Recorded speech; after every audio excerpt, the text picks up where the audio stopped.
It seems that there is nothing more terrifying and disgusting than crimes in which the most defenseless and innocent beings, children, are subjected to inhuman, irrational cruelty. Such atrocities shock with their causeless, pathological brutality that defies any logical explanation. They seem to peer into the darkest corners of the human soul, demonstrating the dizzying depths to which a person can sink, crossing all possible boundaries of morality and humanity. If we consider the most horrific crimes in the history of mankind according to these criteria, shocking cruelty and targeting children, then the event that we will talk about today, without exaggeration, can claim one of the highest places in this eerie top. This story doesn't just strike. It seems to knock the ground from under your feet, forcing you to lose faith in man as the crown of creation. It seems incredible that someone is capable of committing such an inhuman, vile crime against a tiny, defenseless child whose life has just begun. This terrible event will forever leave a deep mark in the annals of world criminal history as an example of the pathological, bestial acts that degenerates in human form are capable of sinking to.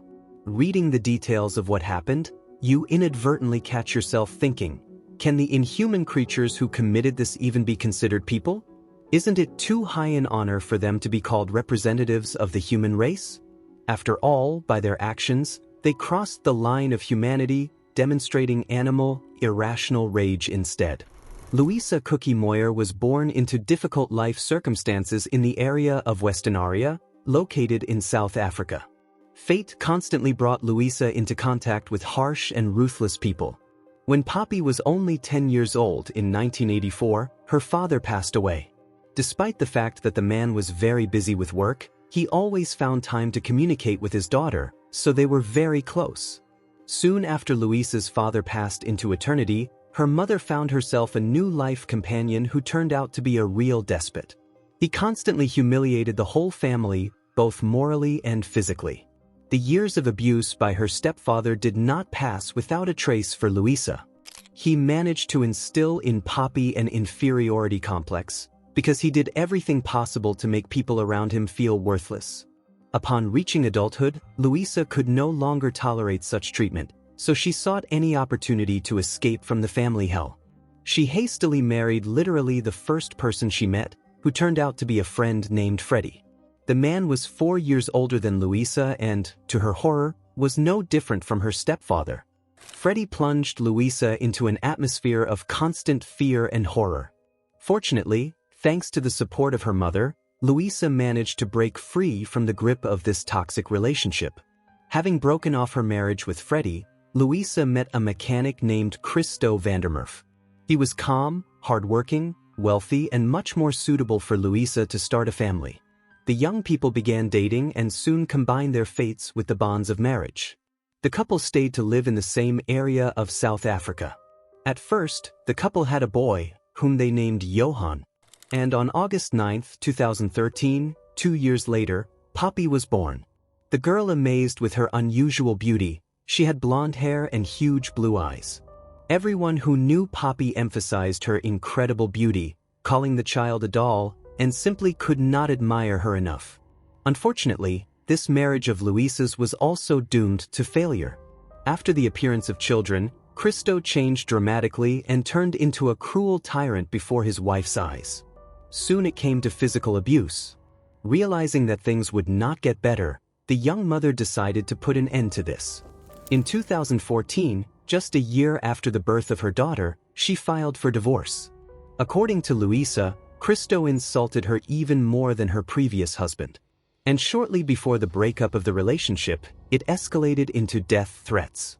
He began to behave so inadequately that the mother of 2 children had to obtain a restraining order against her ex-husband. After the divorce, Kobie was granted the right to 3 visits per month, during which he could communicate with the children, but only in the presence of a social worker. In addition, he was allowed to call his children once a week. Most of these conversations were later recorded. Kobie adhered to all signed documents and behaved quite conscientiously. But Luisa claimed that in reality he was a real monster. Soon the young mother with 2 children decided to change her place of residence. So she ended up 500 kilometers away in a small settlement of Orania. In fact, it was a very small settlement where a little over 1,000 people lived. All of them were white. This settlement was considered one of the safest in the region. The descendants of Dutch, German, and French settlers lived there.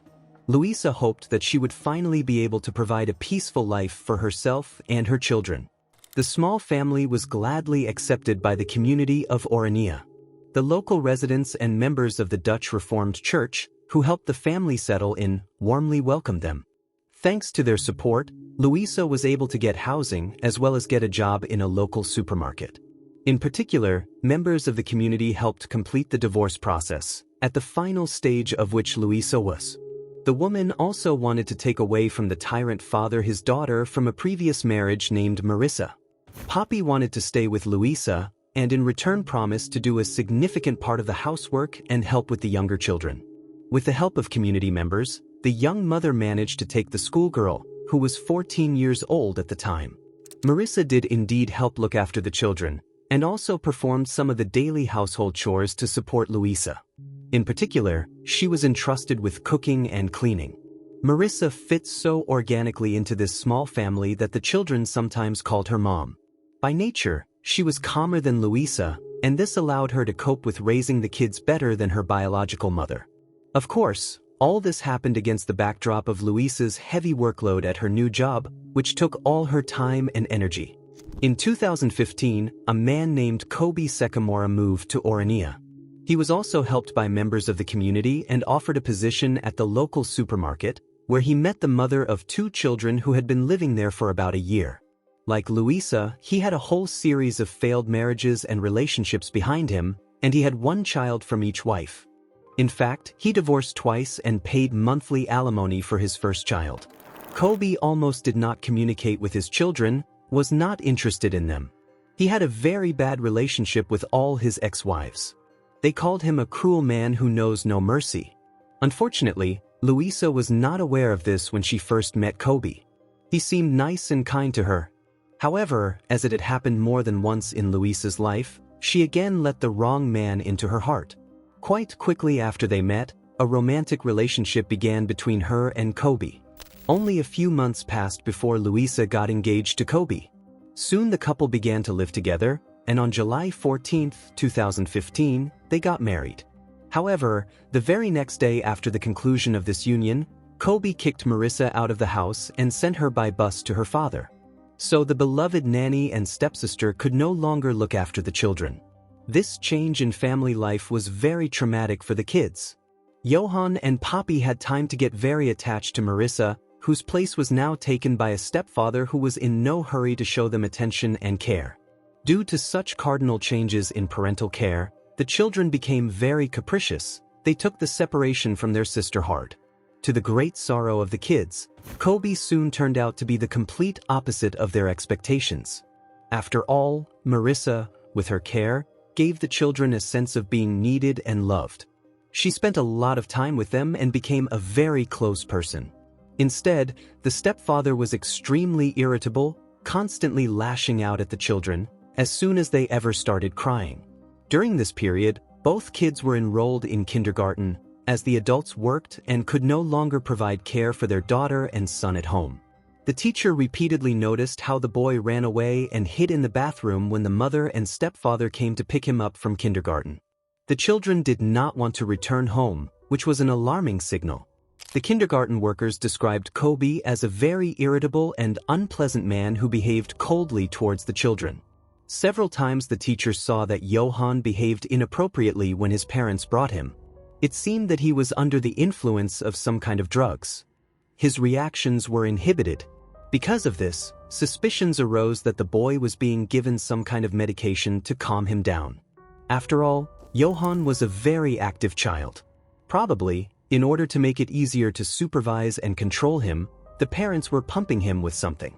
But these were only assumptions that could not be confirmed. When asked by kindergarten workers about this, the couple just laughed. Such behavior in the boy was no longer noticed. Nevertheless, other signs of abuse later appeared, which at first were not taken seriously. Educators noticed that the boy was often dressed inappropriately for the weather. Especially strange were the jackets and clothes with long sleeves in which the child was often brought to the kindergarten in the heat. Later it turned out that this was done on purpose to hide bruises on the body. When they tried to change Johan's clothes, he became aggressive and did not allow the educators to do it. So he wore a jacket all day long. According to the boy, the parents would be very angry if he took off his warm clothes. Obviously, the parents intimidated their son so that the abuse in the family would not become known to the kindergarten staff. After Luisa and Kobie began to be asked questions about their behavior in the family, they simply stopped taking Johan to kindergarten. Instead, Poppy continued to attend regularly. Later, according to law enforcement officers, it became clear that the younger girl was not taken from the kindergarten only because they began to ask her questions, and she could not explain exactly what was happening at home. Despite the obvious communication difficulties, the child tried to shed light on the horrors of domestic violence. Little Poppy repeatedly turned to the educators with various eerie stories. She tried to show how bruises appear on her body, but the adults simply did not understand her language. However, over time, the kindergarten staff noticed that bruises appeared on Poppy's body in various unusual places. They could be on the earlobes or other atypical areas of the body. At the same time, new bruises appeared faster than old injuries healed. Luisa and Kobie were repeatedly asked about this. However, the couple each time came up with new stories about the activity of the children. According to the mother and stepfather, both Johan and Poppy were fidgets, ran and jumped a lot. For this reason, all her injuries, Poppy allegedly received during games or due to inattention.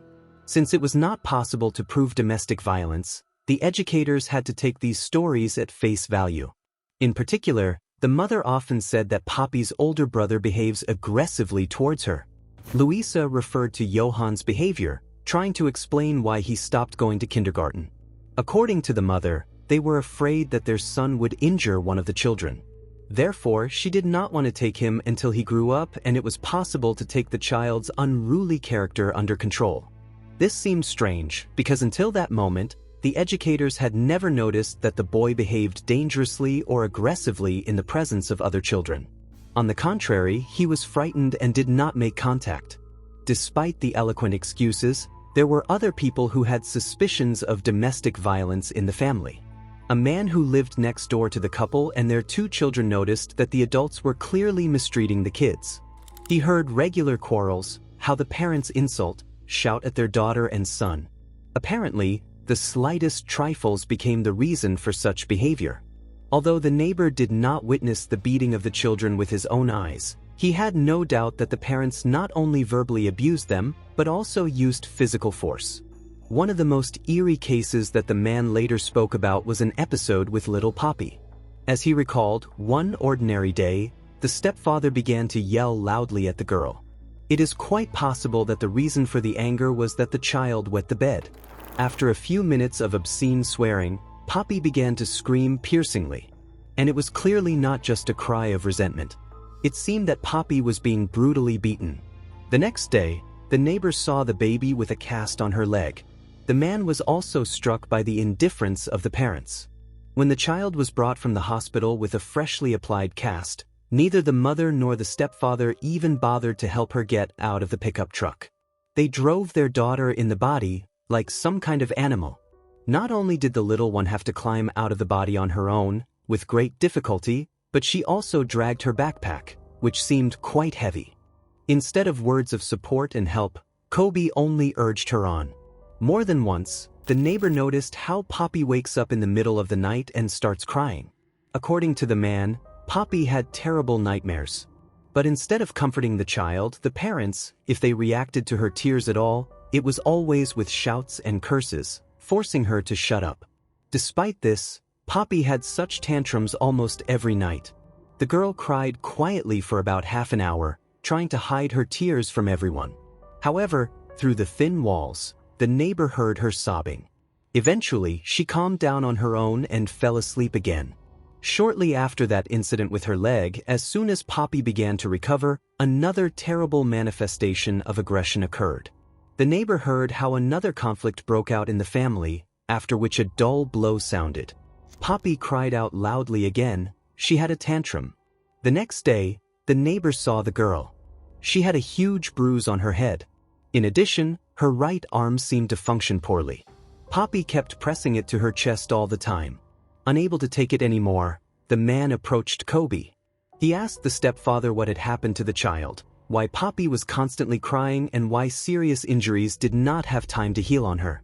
Kobie only grinned crookedly and got angry. He gave no answer and just walked away. Instead, the mother of the children gave the answer. According to Luisa, Poppy received her next injuries as a result of falling down the stairs while playing. According to her, Poppy is very clumsy and constantly gets into such scrapes. It's just an accident. But the neighbor did not believe her. But what most confused the man was one case in winter. Then Kobie was watering the garden. It was quite cold outside. At this time, the children were sitting on the porch. Suddenly, the man began to shout at them, accusing them of some kind of mischief. This seemed strange to the neighbor. He did not notice that the brother and sister were doing anything wrong. They just sat there very quietly. It seemed that the stepfather was just looking for an excuse for bullying. After that, he undressed the children naked and doused them with ice water. The inhuman forced them to repeat some kind of apology that the neighbor did not hear. They did it standing in the cold until they dried. At the same time, the children were crying, trembling violently. At the very least, they could get sick.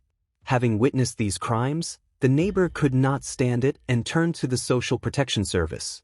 The employees of the organization were supposed to conduct an investigation, draw up a report for the police. Obviously, after that they had to file a statement with law enforcement agencies. However, no appeals were received.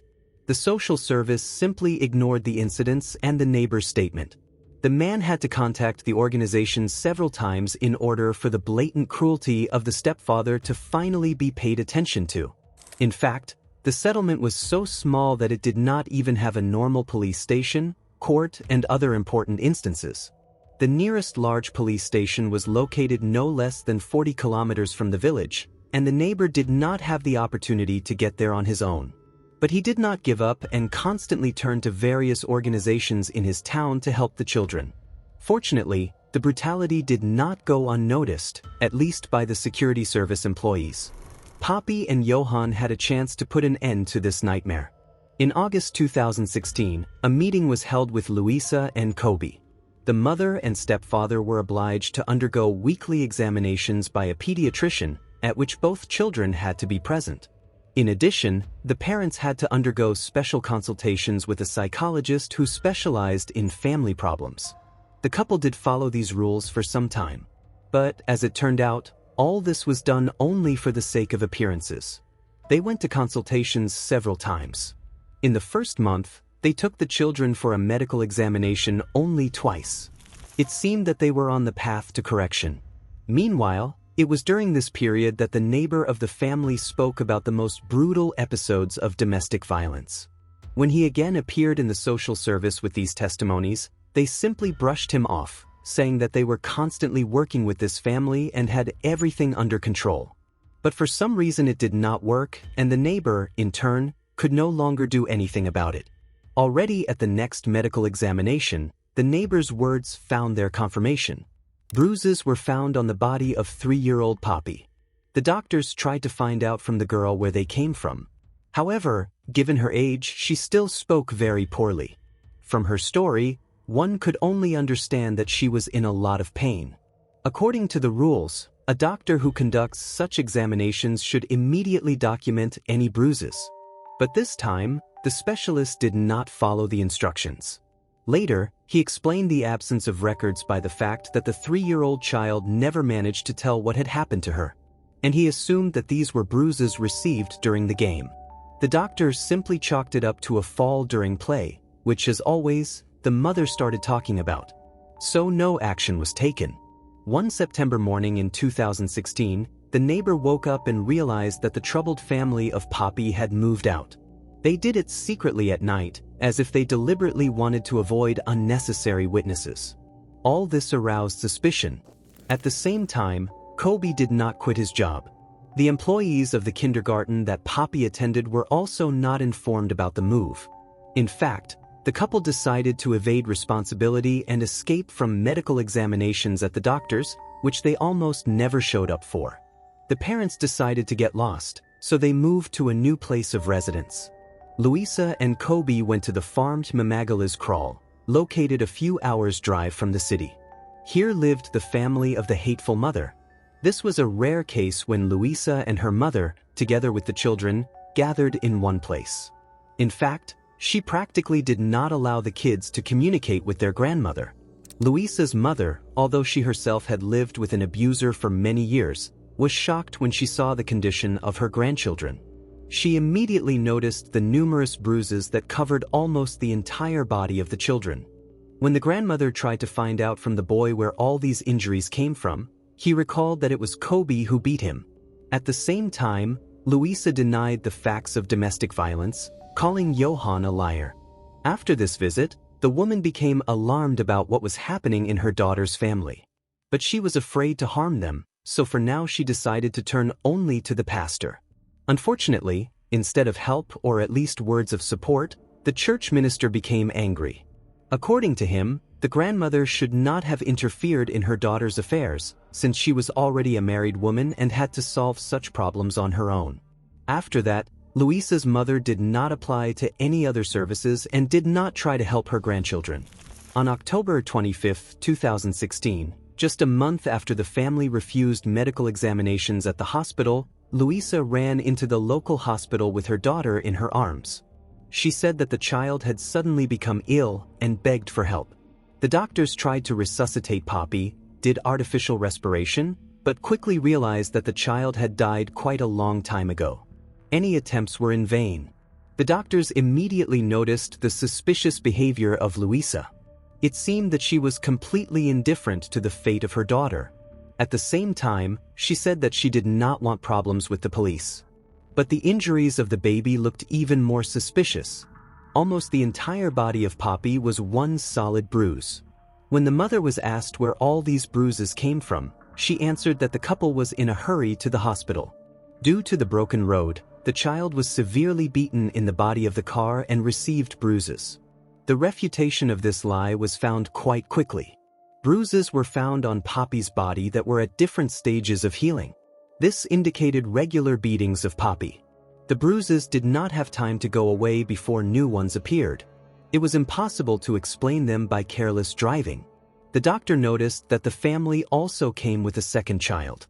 He immediately noticed that 5-year-old Johan literally huddled in a corner, tried to stay away from his parents and avoided eye contact with adults. The child was clenching his teeth, muttering something under his breath, and when asked about what had happened, the boy replied that Poppy no longer wanted to eat. There were also bruises on his body. All this looked too suspicious, seemed to be connected with the incident that took the life of the 3-year-old girl. Therefore, the doctor decided to call the police. Luisa and Kobie immediately began to dissuade him, but the doctor ignored their words. When the first police officer arrived at the medical center, the doctor showed him a photograph of Poppy's body. The officer himself was a father. His child had just turned 1 year old. He was so stunned by the extent of the injuries of the deceased girl that he wept. In many years of working in law enforcement, this policeman had never seen such a battered body, even in adults, let alone a baby who had recently learned to stand confidently on her little legs. The stepfather was immediately taken to the police, but Luisa was not detained, believing that she, like the children, had been a victim of domestic violence all these years. Perhaps the true story of the death of the 3-year-old child will never be revealed. It was partially reconstructed thanks to the testimony of eyewitnesses, including the neighbor, grandmother, the murdered girl's own mother from the killer's mouth, as well as thanks to physical evidence. But in almost all materials there are controversial points and contradictions. While Kobie was being interrogated at the police station where he was taken, the officers decided to talk to Luisa. The woman said that on the eve of her death, on October 24th, the child hit her head on the cupboard. Waking up the next day, Poppy behaved strangely. She was half asleep, lethargic, hardly spoke, and barely moved. After lunch, Kobie returned from work. As always, he was in a bad mood, but that day Luisa asked him not to shout at the children who were feeling unwell. But he did not listen. Instead of greeting, the stepfather kicked Poppy in the stomach. According to the mother of the deceased child, he did this almost every day. She did not wait for the end of the execution and simply went to the store for groceries. And she said all this absolutely calmly. When Luisa returned, Kobie said that Poppy was ill and had lost consciousness. The mother found her daughter in an empty bathtub. She immediately noticed that the body was very cold and the lips were blue.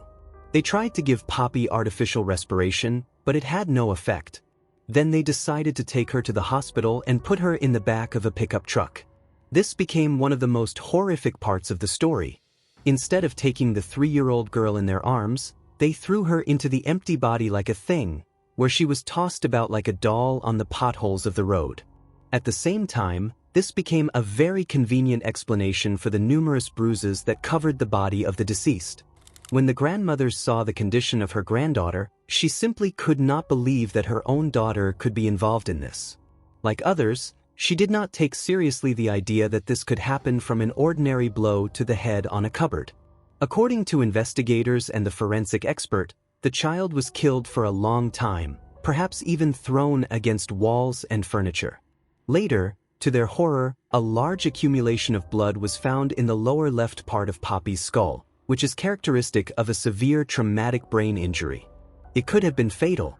Abrasions were found all over the victim's body, but there was especially a lot of blood on the face, chest, and thighs. It seemed that she was kicked, which was confirmed by the murdered girl's mother. Other numerous injuries were also documented. This indicated that the child was a victim of a beating. She was methodically and long killed. When the story reached the residents of the local community, attacks began on Kobie while he was behind bars. He was beaten many times, repeatedly threatened with death, but Luisa seemed to remain out of the attention of police officers despite her connivance. Gradually, local residents learned that she could also have been involved in her daughter's death on an equal footing with her stepfather and decided to punish her. On the eve of the funeral on July 4, 2016, 2 unknown women in police uniforms visited Luisa. They persuaded her to go with them to give evidence at the police station, but in reality they took her out of town and brutally beat her.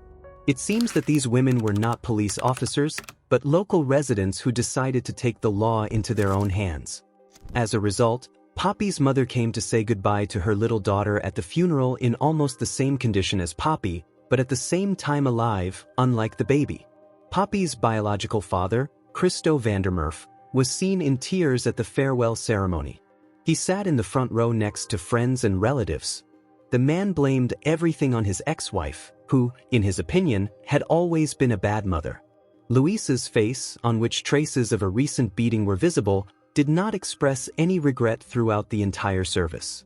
As if she was indifferent to her daughter's death. Luisa was arrested on December 15, 2016. She was charged with the same charges as her husband.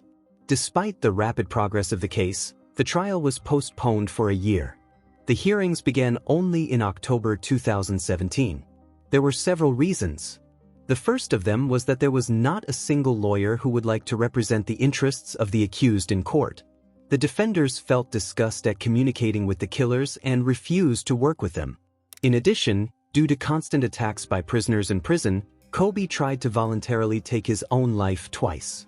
Both attempts to escape punishment failed, and for a long time he was recovering in the hospital.